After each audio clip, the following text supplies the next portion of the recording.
Good afternoon, everybody. And you caught me adjusting my camera a little bit, and I'm probably going to do it a little bit more because, nope, that's too much. See?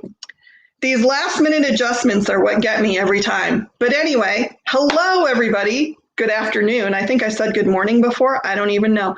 It is Wednesday, February 3rd at 3 o'clock p.m. Eastern Standard Time, which means it's time for Women in Business. My guest today is Lisa Shaw from Sew Bubbles and Embrilliance, and I'm so excited she's here today because I've wanted her on the show since the very beginning, and it just never quite worked out until now. So I'm really, really excited she's here. It's going to be a great conversation. And let me tell you a little bit about Lisa, and then I'll bring her in. Lisa Shaw is a full-time independent machine embroidery software specialist with over 25 years of experience. She continues to teach classes and workshops around the world. She has 2 Craftsy classes on machine embroidery, has written many articles and projects for various trade magazines, and has appeared on It's So Easy on PBS. She is continuing to grow her online presence via her blog, website, and webinars. Her After Hours with Sew Bubbles broadcast on Facebook has been going on for over a year and a half. You can catch a live showing on Tuesdays on her Sew Bubbles Facebook page.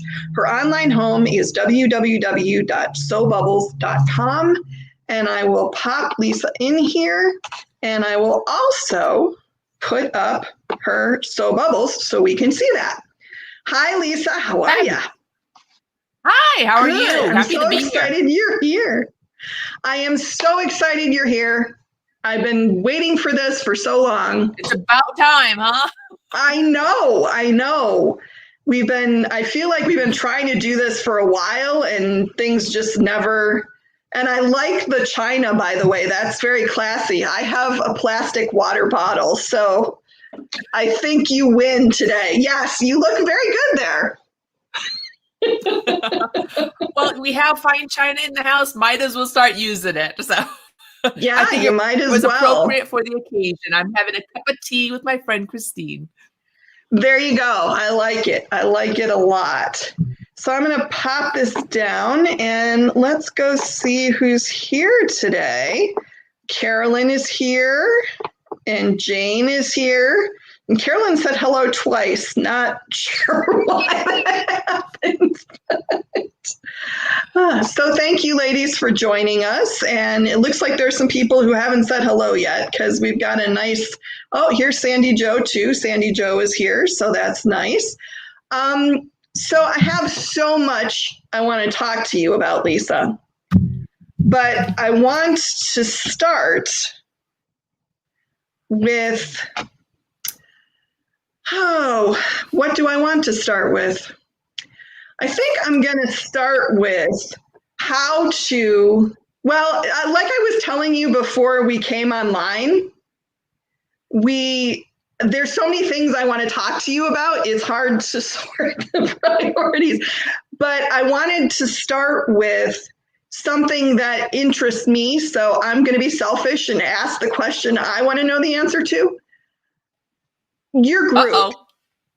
You have a group. There's a group for Sew Bubbles. There's also a group for Embrilliance, I believe. And I'm going to throw up the Embrilliance information here too, because Embrilliance is the other company that you work for. So let's get them up there too. But you have these groups, and not 2020, but 2019, they propelled you to basically sweep the Reggies. So the question I want to ask you, how do you motivate your group? How did you create a community that's that loyal, I guess, is the question. So please give me all your tips. Okay. Well, first of all, I've been doing this for a long time. I mean, I've been in machine embroidery since the 90s. So, and there's a lot of my followers that have also been there for the 90s. And we have, I would say, it's become a camaraderie.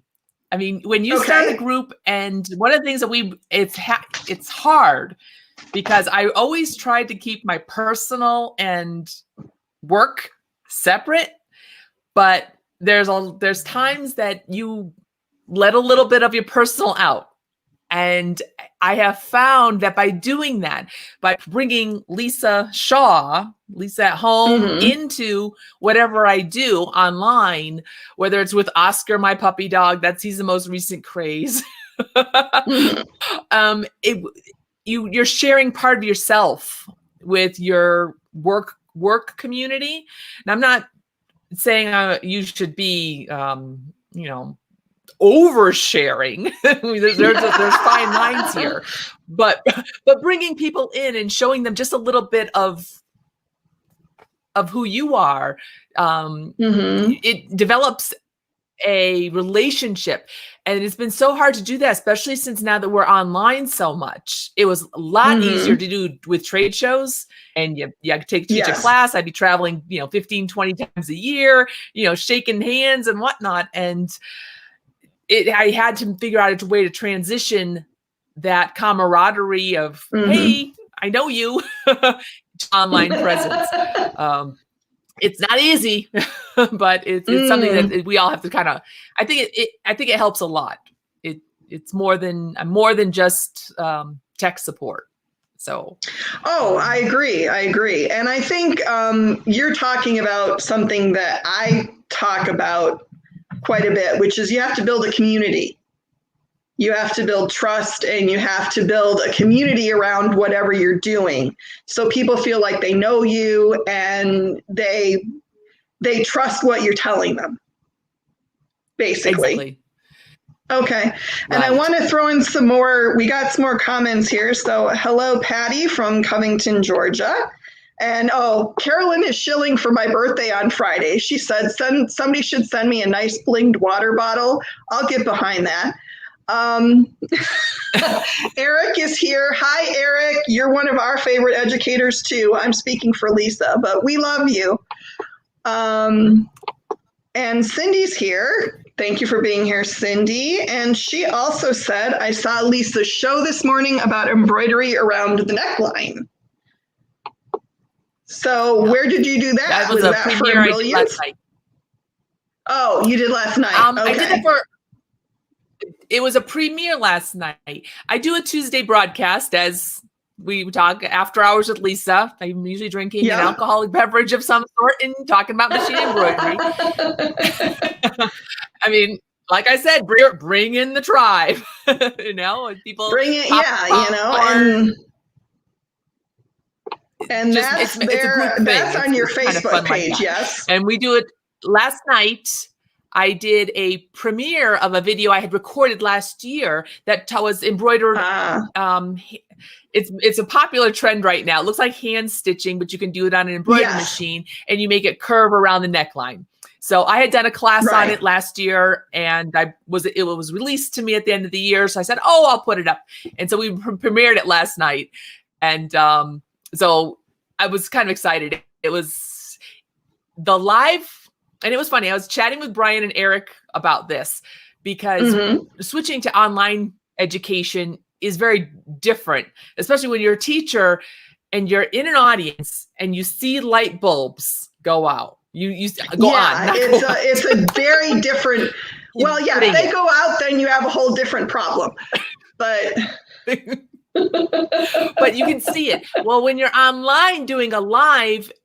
If you're doing a live and we're like this, if you have thumbs up or someone writes a comment in and you're able to see the comments, that's that, they're getting it. Someone's, they're interacting with me. Well, when I premiered this video, it was recorded and I said, I'll be there in the audience. I'll answer questions as they come in. And it was like dead silence because there was no one coming in and saying, there was no interaction because it was all recorded. So it was just very different. I said, I'm not sure I could it's a one type. And I think YouTube is great to have educational videos that way, but that's not a community thing. That's not how you can drive your people want to see their comment on the bottom of the screen. They want you to say, hey, how you doing? and checking in. So it is a whole different thing because I know when I did my DAX seminar last year, we only did it live once, and then the second time I did it, I recorded it, and it wasn't with an audience. And it's exactly that thing when you're looking at live people and you can see them nodding or smiling or frowning because they didn't get something. It's like, it's such a different thing. Yeah, exactly. It's such a different thing when you don't have that interaction. I felt like I had to work a lot harder to be animated. Yes, and I get called on this all the time. Sit on your hands. Oh, yeah. I talk with my hands. I tell everybody, I'm like, you're going to see this. Just deal with it. Carolyn has a question. Industry people who want to friend but afraid they find out I am batshit crazy, and family to me is separate from business, which is hard. So how do you handle that? That's a good question. Friend them. Yeah, all of my interactions with people are on my business page.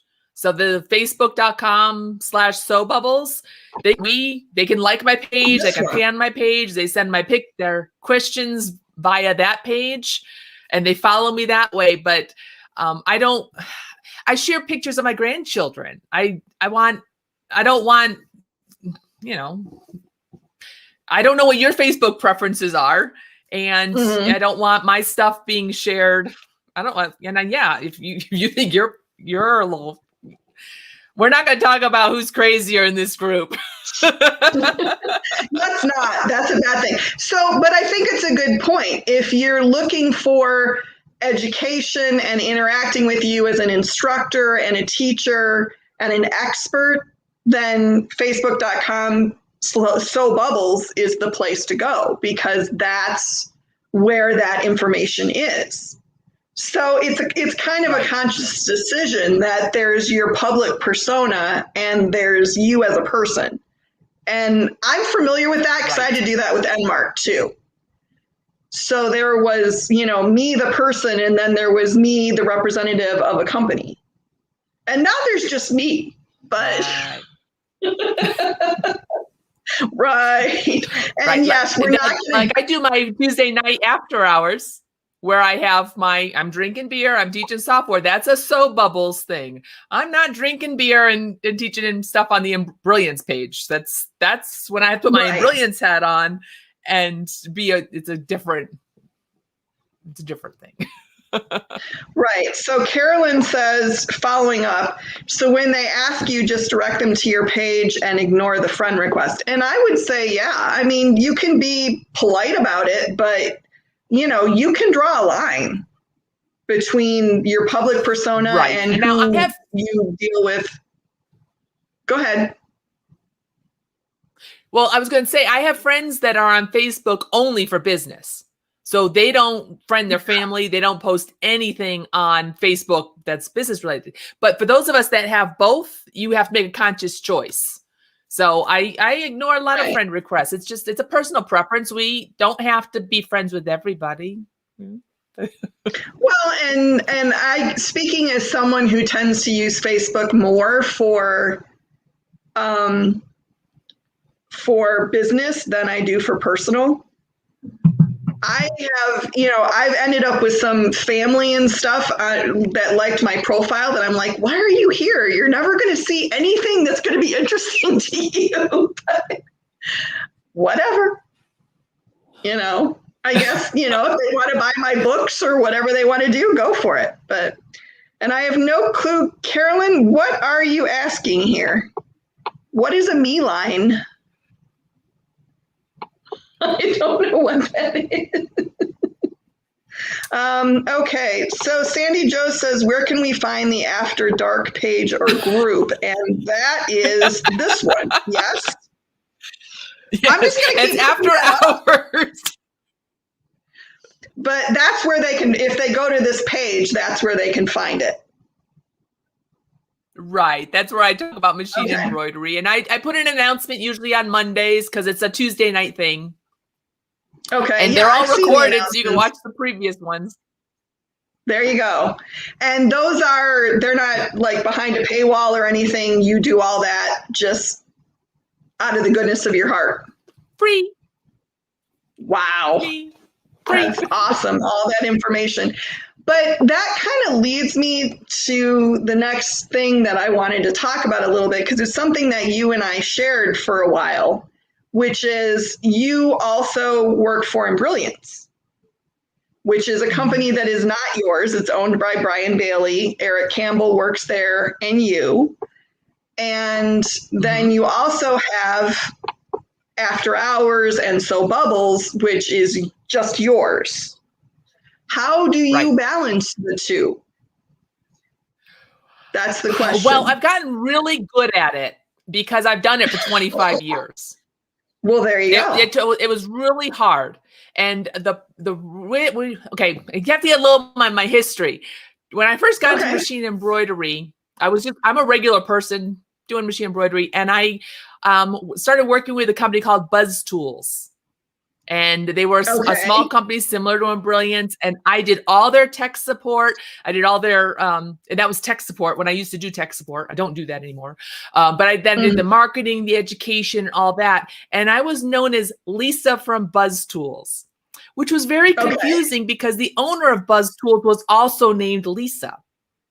Oh. So when I left, but I was always independent, but it was like, I didn't really work. I wasn't an employee. I was a contractor type thing, but it was independent. So when I left them and really became independent, I just said, okay, I'm just going to be Lisa So Bubbles, and we do stuff for Embrilliance. I do their social media. And when I do that, I have to remember I'm working for Embrilliance and putting their interests at heart. So no beer. No beer. And it's a symbiotic relationship. So whatever I do for me, because I teach software and I teach Embrilliance. So when I do that, it's helping them. And when I do that, it helps me get my name out there. So it's a very symbiotic relationship we have. That makes sense. But it's really tough keeping it separate. Well, and that's the thing that I was going to ask you is that, how do you find that balance between, especially when they do cross over as much as you're saying they do? How do you do that, Lisa?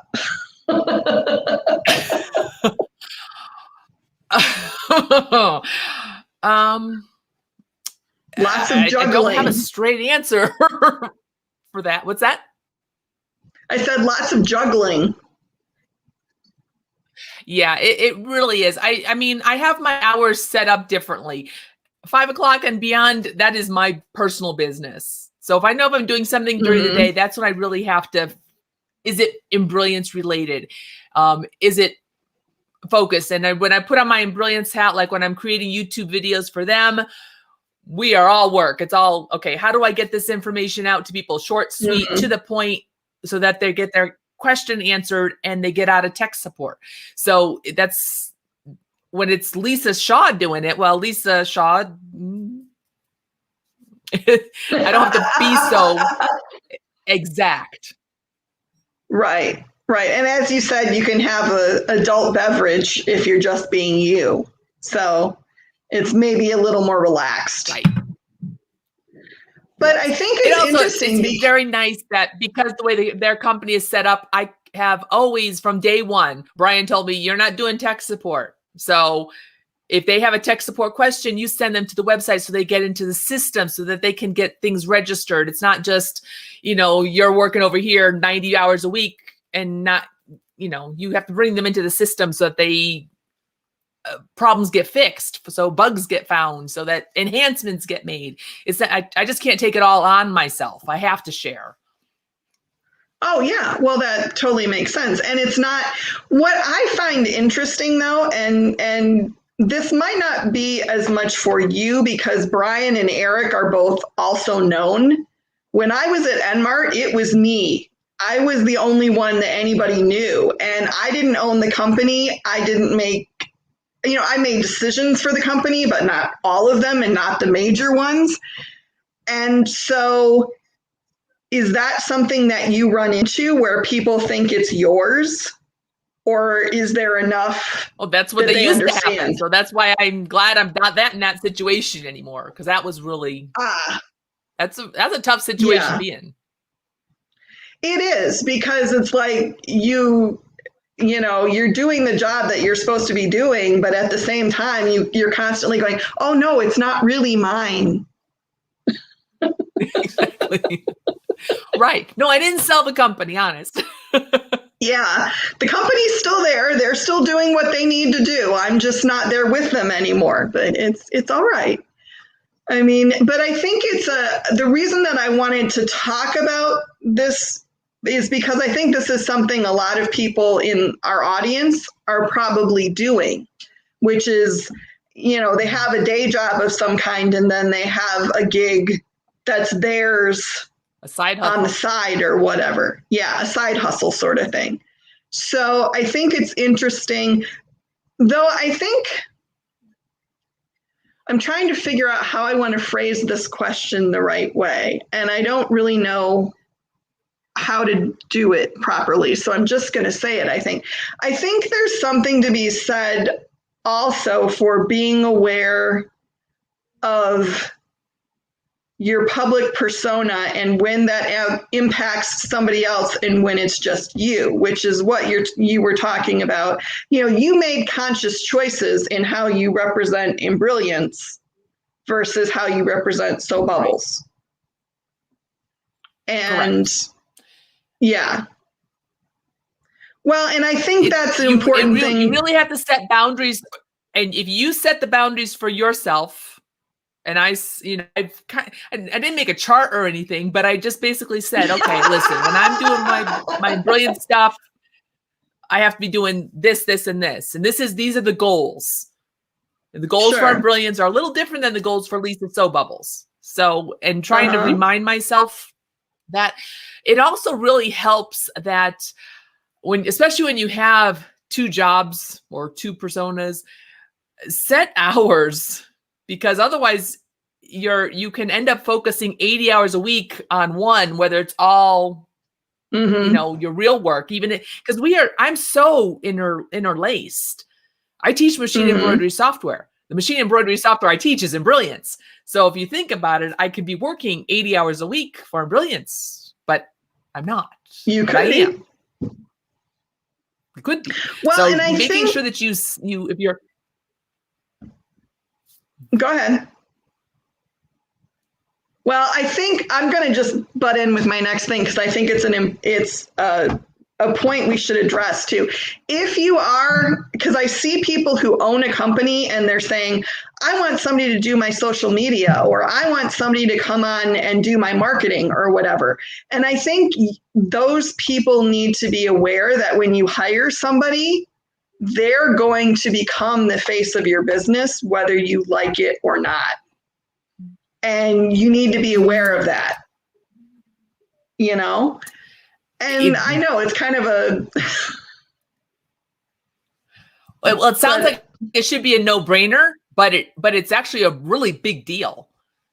I mean, you really have to have a heart-to-heart conversation with that person. Because if they are going to be taking over your Pinterest account, or if they're going to be taking over your business page on Facebook, they better have the same goals as you do, same style, same whatnot, so that you're not alienated from your own page. And you just brought this up. A friend of mine runs a kennel, and they hired someone to do their social media, and they're doing their kennel and the dog type stuff. And it was like a complete change. It doesn't reflect the original owner at all. I mean, they went completely modern, and the woman the complete style is completely different. That's not a bad thing, but if this person's also has an integrated role in the company, it just can get very confusing. So, Well, it can. And I think then you also end up in situations where if the person leaves for some reason, then you're left with, who's going to do it now, especially if that person's right. And yes, okay, I'm talking about my own situation a little bit, but I mean, I think it's something that people need to be aware of, that if you're going to have somebody else represent you, you need to make sure that you're out there too. So if that person goes away, you're not left with, your representation is now completely gone. So right. No, that's a great point. I mean, but the other thing is, when you hire someone to do a job, you have to let them do the job. Yeah. Otherwise, you're micromanaging and you didn't save any time. All you just spend money. All you did is spend money to have somebody do something while you hang over their shoulder. Well, yes, I think you need to find the balance of, and I mean, I get that there are people that don't like being in the spotlight, that don't like being the person that people know. But, if you're a business owner, you kind of got to suck that up a little bit, I think. That's my opinion anyway. And Carolyn has a question. Should one set up different pages for different aspects of a business? Are you good question. Talking like screen printing versus embroidery that are related, or are you talking that, you breed border collies and you have embroidery, completely? Yeah, that's kind of what I was wondering too. Are we talking about things that are different aspects but kind of related, or are we talking about, because if it's the second one, if you're raising border collies and you're doing embroidery, I think those would, if you have an Oscar McWaffles and, you're breeding him and making puppies, and he's pretty cute. And, okay, she clarified creative and business wise. So I think probably what she's thinking about is like, she has her business, but she also likes to do what she calls the kind of found art projects and the coats and things like that. So, should she be, and that's a good question. Yeah. I mean, my gut would say, but I've been after her for a while to do some more fine art stuff, because I think she could be making a lot more money for her one-of-a-kind pieces. So I would say yes for her, but I think it's kind of on a case-by-case basis. I don't think there's a hard and fast rule. Would be my theory. But you can also, I mean, with a certain business, if you are doing specialized like that, you still have your business of it. It's still related, and to have like a offshoot. So it would be a different web page but you want, if I'm going in the same way you're thinking of, those pieces are so fantastic, and the quality and the work that you put into them is part of who you are. And that's part of why you are so good in your other business. You're not going to obviously, do one-off, make 50 of them at one time, these gorgeous art pieces, but it is an offshoot. So you almost want to do a gallery-ish and have it go separate, but it's still there so people can get, ooh, wow, I have this special project I want her to do, and she just does my hats on a regular basis. But man, could she do this instead? Yeah, she could do this, and that'd be really cool. So I'm laughing because Carolyn's putting in all caps, not about me.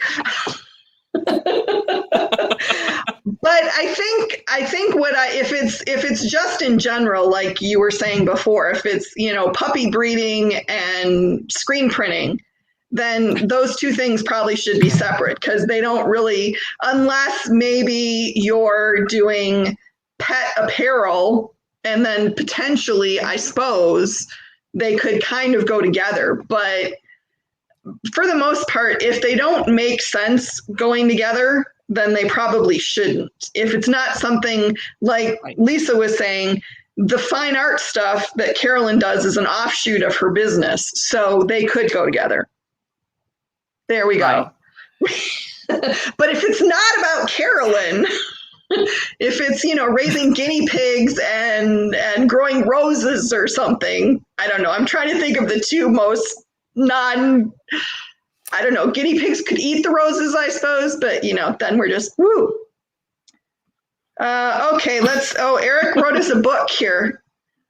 Catering a stream to particular audience is great, but cross-pollination is still good.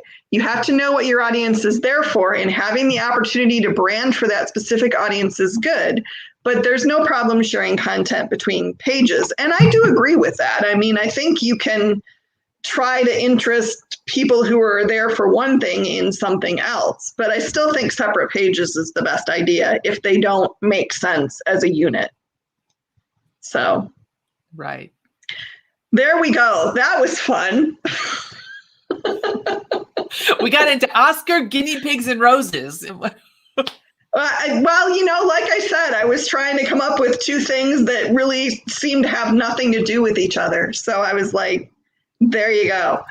But Eric did have a good point that, cross-pollination is still good. And I mean, I'm sure that's something you've seen, that there have been Embrilliance people that have become Sew Bubbles people, and there have been Sew Bubbles people that have become Embrilliance people.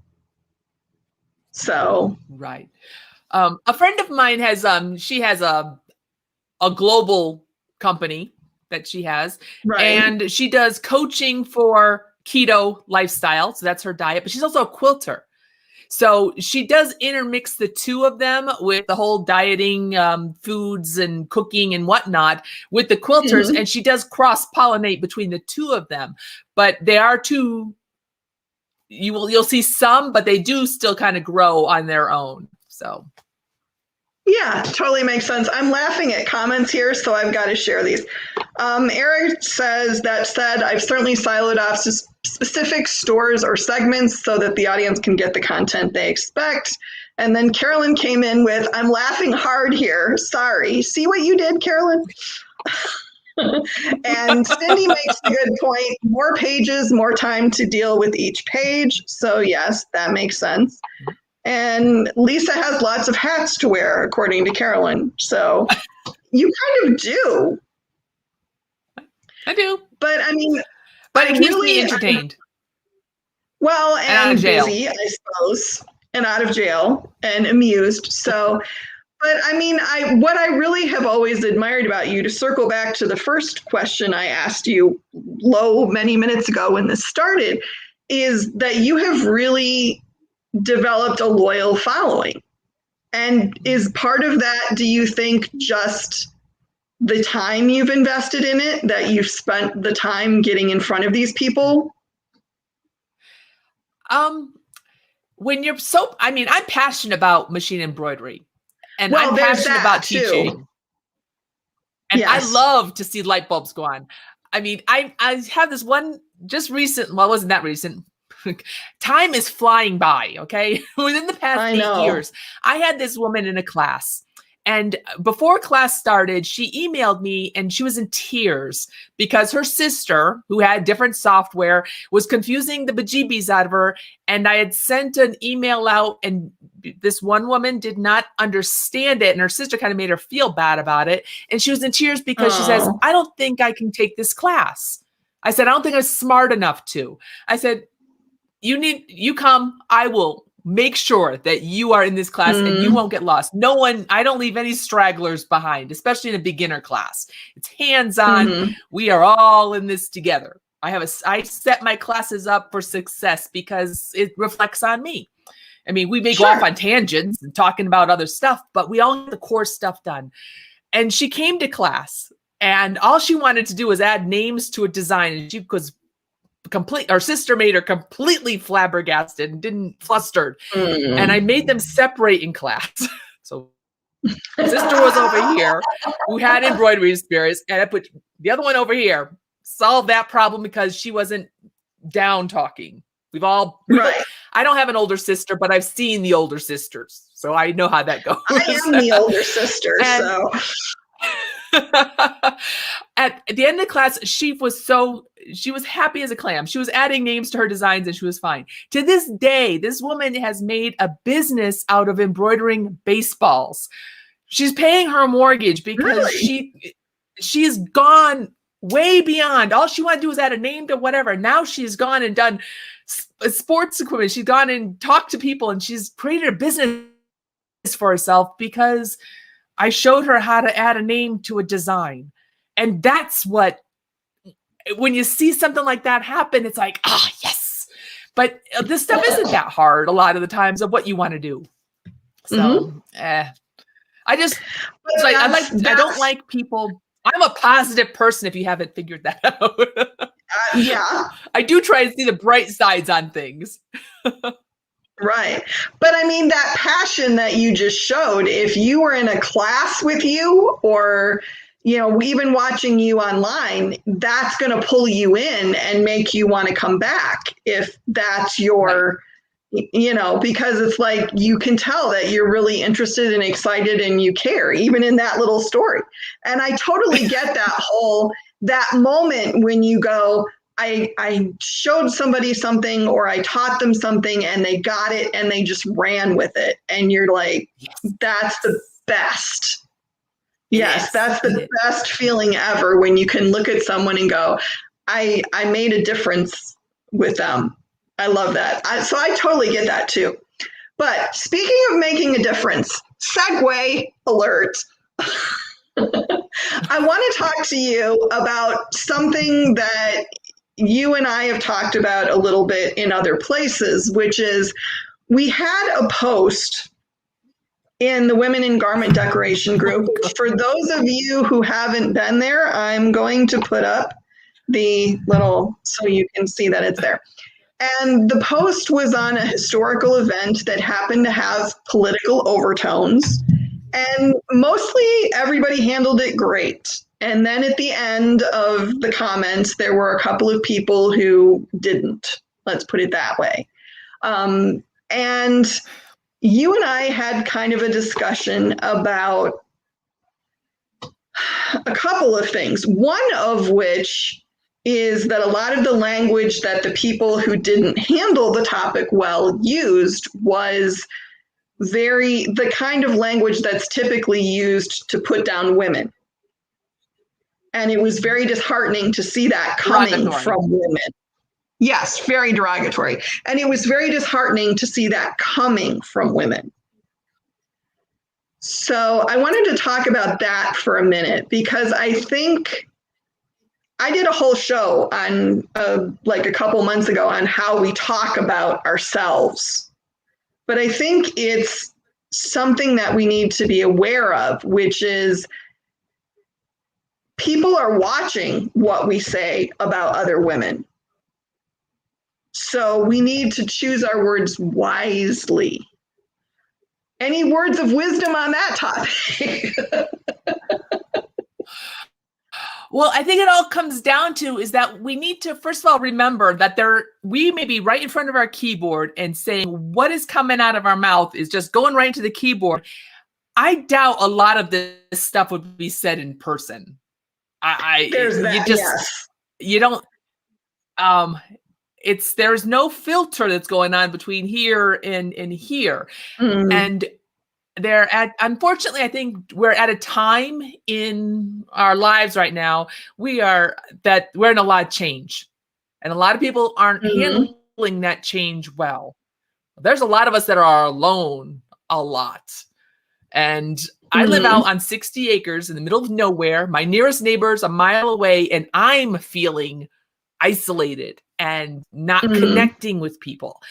And I know that then when something emotional happens, a lot of people just lash out, and they're just trying to, this is all I can imagine, because I find myself doing that. When you do put yourself out there, you'll get a lot of backlash. It does happen. And sometimes my first response is to, blow them out of the water because I think I can. And then that's not the best response, because whatever is on the internet is there forever. It's not true. It's not like you say it here and it's never going to hurt. Well, it's going to hurt somebody, but it's going to hurt somebody over and over and over again, because it's not going away. So we really have to be very conscious about, think about it. When you're saying something, you have no idea who's reading whatever you're writing. It affects everyone differently. So, well, I was just laughing when you were talking, because the first thing I wrote, because I wrote a Thursday Thoughts little post about the fact that I had to turn the comments off. The first version of that post was about 5 paragraphs long and was basically like, what the hell? What's wrong with you people? How come you had to do this? And then I was like, okay, that's not gonna accomplish what I wanted to. And I should say, this was an isolated incident, and most of the women, the majority of the women in the group were great. So, but the fact that it happened at all, I was just like, we get enough crap from other people. Why are women doing it to them? I think we hold ourselves to higher standards, but we really are human. And I think this is just a really crappy time.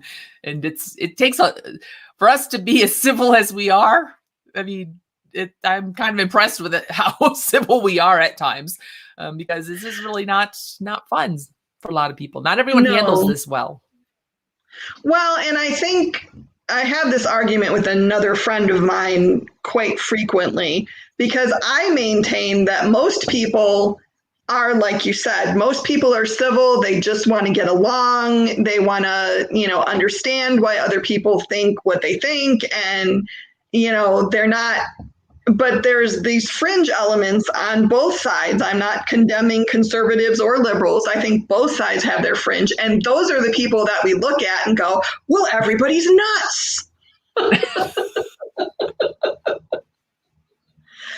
But I didn't really want to need an Oscar. It solves all craziness. Yeah, I don't know. But I mean, it's just, I guess why I brought that up is because it kind of started a conversation between you and I about how women can support each other. And so I wanted to talk about that a little bit, because your business, I mean, I would guess the majority of people that you deal with are female. So your job is basically empowering women. So how do you do that? That's a great way of thinking about it. Well, it kind of is. I mean, set them up for success. Okay. You set them up for success. So what kind of messages are you giving them? What are you telling them? I know, way to put you on the spot, but I think it's, I mean, sorry. That's okay. I have to think about it. You make me think. Think. Okay, well, I'll talk while you're thinking for a minute. Here's why I'm asking. Because I think people like you who are out there and other women are seeing you, the messages that you put out have a big impact. So we need to understand what kind of messages you're putting out there and what your goal is, I guess, so that the rest of us can figure out how to do what you do, if that makes sense. So I'm making you a role model for generations of women. No pressure, though. No pressure. None whatsoever. Oh, no. I'm not really sure how to answer this question.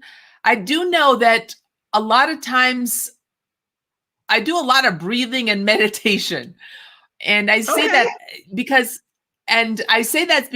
you have to I have to be centered. I have to understand what the problem is, and then what is the best, most efficient way of getting their problem solved in a positive way.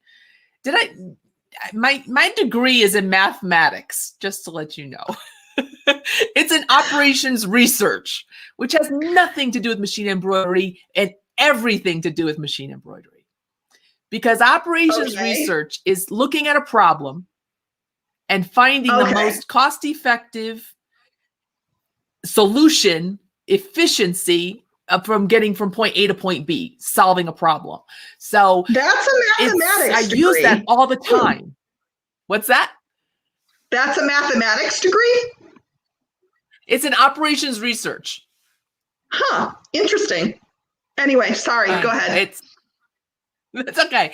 So I use that a lot because it's what I fall back on.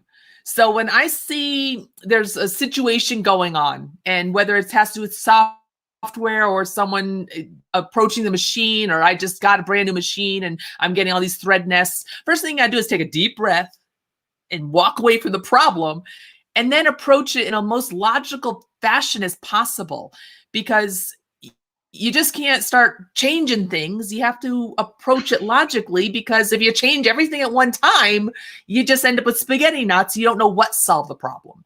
So I think whenever I'm talking to someone, they have a digitizing question, or they are trying to do customizing, well, take a step back, and what is it really that you want to do?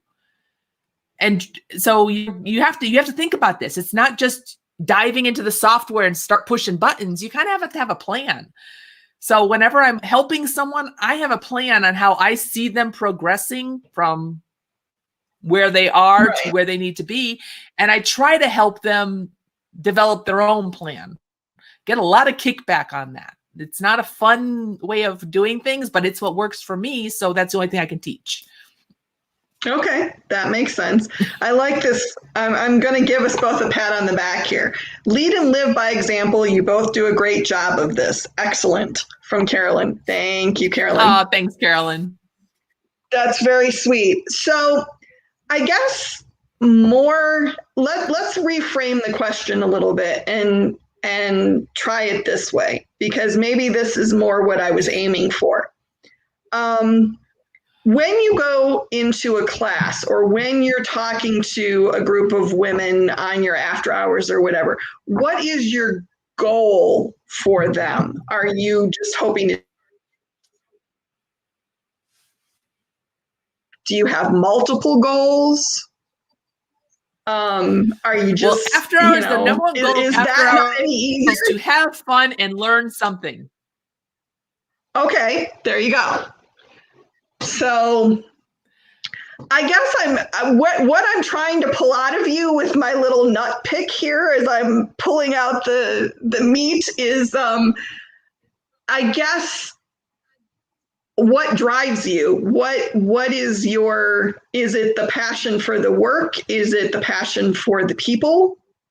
Is it loving teaching? It's probably a little bit of everything. Okay. I mean, I love what I do. Fair. I don't feel like I work. It's a lot of fun. It's something that I live and breathe machine embroidery software. It's just something that I'm good at. And everybody can do this. It's one of those things that everybody can do. Not everybody can paint a picture, because you need to have, artistic talents to play a piano. Not everybody can do that, but pretty much everybody can do machine embroidery. It's a repeatable experiment. It's not just like chemistry. You mix the baking soda with the vinegar, and you will always get the explosion. That is what happens. Okay, I have never seen like the scientific math side of you, and now I totally get it. But that leads me, I really haven't. I've always kind of experienced you as this very creative person. And and now I'm seeing this kind of, there's like a hidden scientist with the safety goggles in there somewhere. But that leads me to a question. How did you go from, I have a mathematics degree in and you were clearly headed towards something. How did you go from that to embroidery? I was heading for something. Okay, this all started out because my guidance counselor told me that I could not get into Rensselaer Polytech. That's how this whole thing told me. I was just looking at colleges, and he said, you will not get in. So I applied to RPI because he said I couldn't get in to their most difficult program available, becoming a doctor in 6 years. So there's only like 30 people accepted. And I said, I'm going to do it. I got accepted. I went to school. I'm like, I don't want to be a doctor. So here I am, a full scholarship, going to one of the top engineering schools in New England. And I don't want to be a doctor. So what do I want to do? I don't want to be an engineer. So I went to math. And I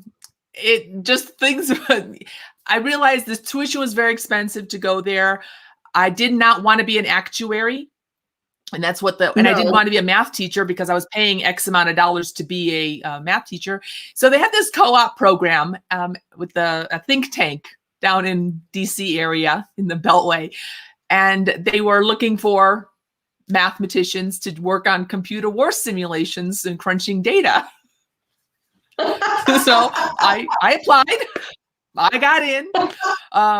They paid for school while I would work 6 months, and then they'd pay for 6 months of school and a flip-flop. So it took me an extra year to graduate. I met my husband while I was there working at the Pentagon, and the Cold War happened. So there was no job for me afterwards. My husband had a choice of going to Dallas or Denver. So we moved to Colorado, and out in Colorado, there was no jobs for those who could do war simulations. No jobs for me out here. So I had to start my own business. And I've always sewn. So I as a side hustle, I was making groomsmen vests. So I was doing sewing, and I needed a new sewing machine. And I ended up getting an embroidery machine. They were trying to sell me the software, or it wasn't software yet. The software was on its way. It was a hand scanner. I had to do all hand scanning. Like, oof, I do computer work. It's got to be a computer program. And as soon as I got hooked in with the computer and found the internet, because that was in its infancy back then, it just all fell into place. But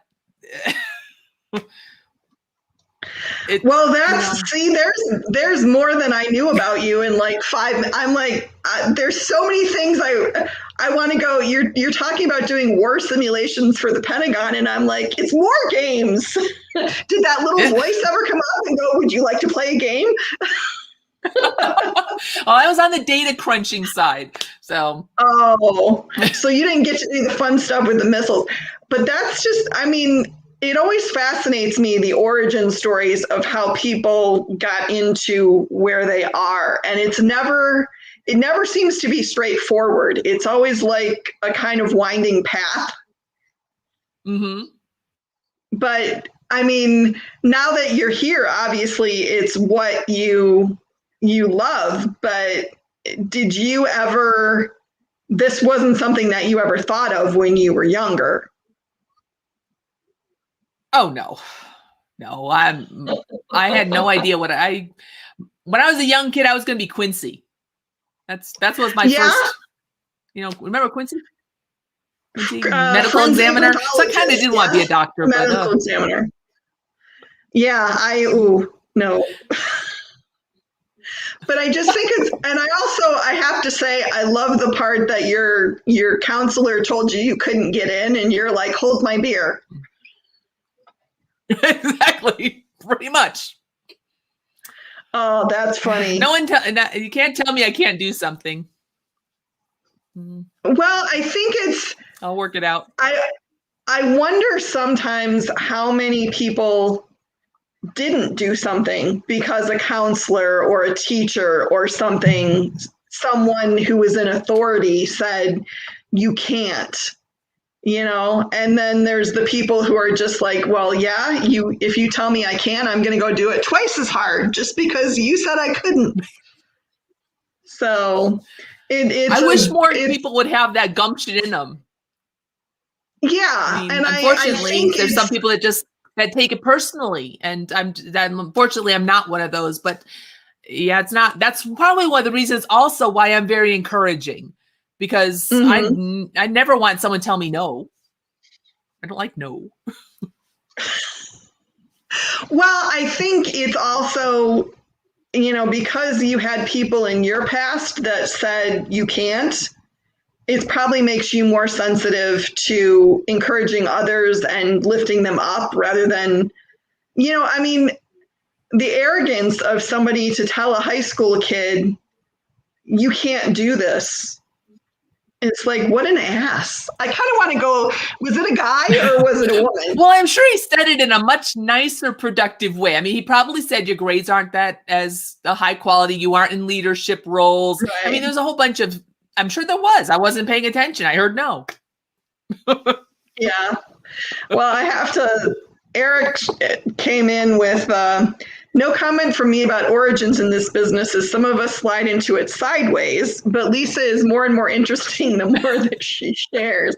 I think that's true. And I think, Eric with his medieval language or studies degree or history degree or whatever it is that he has, I mean, I'm probably the only one out of the group that has a degree that kind of fits with what I do, which is a little weird, but anyway. Because I have degrees in business and business and marketing, so there you go. Well, you just knew early on what you wanted. I had no clue.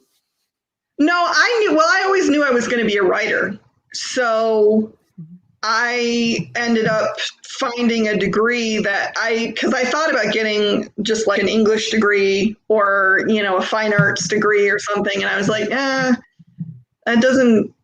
I don't know how marketable that is. So it became marketing because marketing had a writing component. So I was actually sensible for like one time in my life. So and you landed where you needed to be. I laugh about being part of an industry that I'm not part of, but I mean, I am part of the garment decoration industry. I've never decorated a garment in my life. I don't know how it happened, but here I am. And I like Jane's degree is in home economics. So a lot of us came at this from a different perspective, which is interesting. But I think that's one of the interesting things about this industry is a lot of people came from somewhere else and they bring their experiences, which I think is interesting. Well, and the other thing too is that there's a lot of people like you who are out there helping people learn how to do what they need to do to make a business out of it, which I think is, you don't see that. I mean, there aren't a lot of people out there who are like, well, maybe there are, and I just don't know, but I have to assume there aren't a lot of people who are doing like online how to be a mechanic shows or, how to be I don't know, what else could you be? I can't think of what else you could be. How to be a teacher, how to be a doctor. Of course, I guess you need some schooling to be a doctor. You couldn't just watch a video.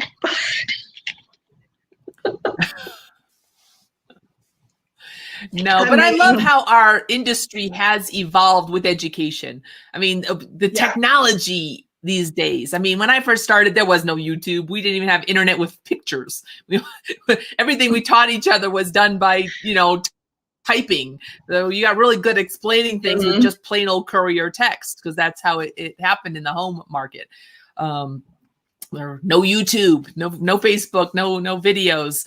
And the dealers, it was so new to them as well from the home machine market. They didn't, a lot of us were teaching them. So it was very different. The technology just baffles my mind. It's exciting. I'm laughing at Cindy because she just said, we may need to send you some vinyl cutouts so you can iron them on a t-shirt. Then you can say you have decorated a garment. Well, technically I have decorated something because I did run an embroidery machine once and I decorated, I believe it was a tote bag. So I kind of do have a little bit of credibility. But before I let you go, because we're almost at the end, but I want to ask you one last thing because I know this is a point of tension sometimes, which is, you just mentioned it, the home market versus the commercial market. And yeah, I know it's a big, but I guess the question I have is, and this could probably go for another hour, but I'm curious as to why that tension exists. Is it because it seems like the home market is doing it more for the joy of doing it, and not that the commercial market, they don't enjoy it, but they're also doing it to make money. So I don't understand why the tension. Is the tension because the commercial people feel like the home people are invading their turf? Or what's your take on that? Well, I don't see any tension. From my point of view, I don't really see it that much. But I do know that the home market it evolved from pushing the limit beyond what machine capabilities have. I mean, it's more of an artistic way of getting something done, because a big commercial machine had no problem doing ball caps. They have a special frame, you put it on there. A home machine, it's hard to do a ball cap, so you got to make it work. You got to, turn things inside out, and it's just a lot more creative manipulation, because it's not as easy. So, and that's, but I don't see a lot of tension going from my direction into the commercial. I mean, I will say that in my very first experience with a trade show, I was told I didn't have a real embroidery machine and I didn't have real software. that was kind of well, this was back in the 90s, and I had a little 4x4 embroidery machine. I went to a big ISS show, and I'm walking around as if I know what I'm, this is my tribe. Right. It wasn't. Well, that's sad. So, well, it is what it is. But it's interesting I think there's a lot more camaraderie or working togetherness now. I don't see as much, headbutting, because there's so much crossover. Software now works with all different machines. All machines have USB drives in them. So there's a lot more similarities. Back in the day, there was tapes, there was, floppy disks, you had special equipment. So there was a lot of differences between them. And now it's more of a crossover. So it's interesting. I would agree. Well, we've got some interesting comments here, so I'm going to run these out real quick. Cindy says, hey, I learned a lot from the home market folks. And I think that's true. They, like you said, they come up with ingenious solutions for things. Carolyn said, home markets break into some big business in the craft world and then do experiment more because they have no idea what does and does not work. I think that's true. And Sandy Jo said, I think the home market and commercial market have blended to some degree. The home market is now selling their products, not just creating them for friends and family. And I think that's true too. And then Sharon said, loved this. Thanks. Thank you, Sharon. Glad you were here. Well, we are now at just over an hour, and I could probably ask you 15 more questions and we could go for a lot longer, but I think maybe we should just go. Oh my goodness. Okay, Eric wrote me another book here. I've been fighting it for being continuum for most of my career. I know. It's still a fight sometimes, but it's often because the commercial people see home users who sell at prices below their value as an issue.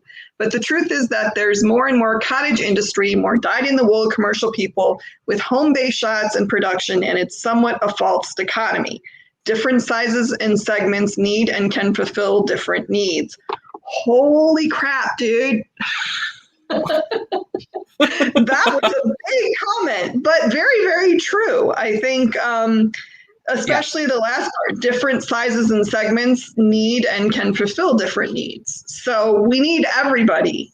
So let's just all get along. To circle back to how can we support women? Let's just all get along and value each other for what we can do and be happy. And now we've gone another couple minutes, and so we're in bonus time. So I'm going to say thank you very much before we get on to something else, and then we get 15 more minutes of bonus times. Eric, it'll be Wednesday afternoon next week. Yeah, it'd be Wednesday. Yeah, it'll be like Wednesday evening. And I have to say, I did do a 2.5 hour podcast with Aaron Montgomery at one point. So I can go that long, but I don't think we should. So thank you. We'll just have to schedule another time.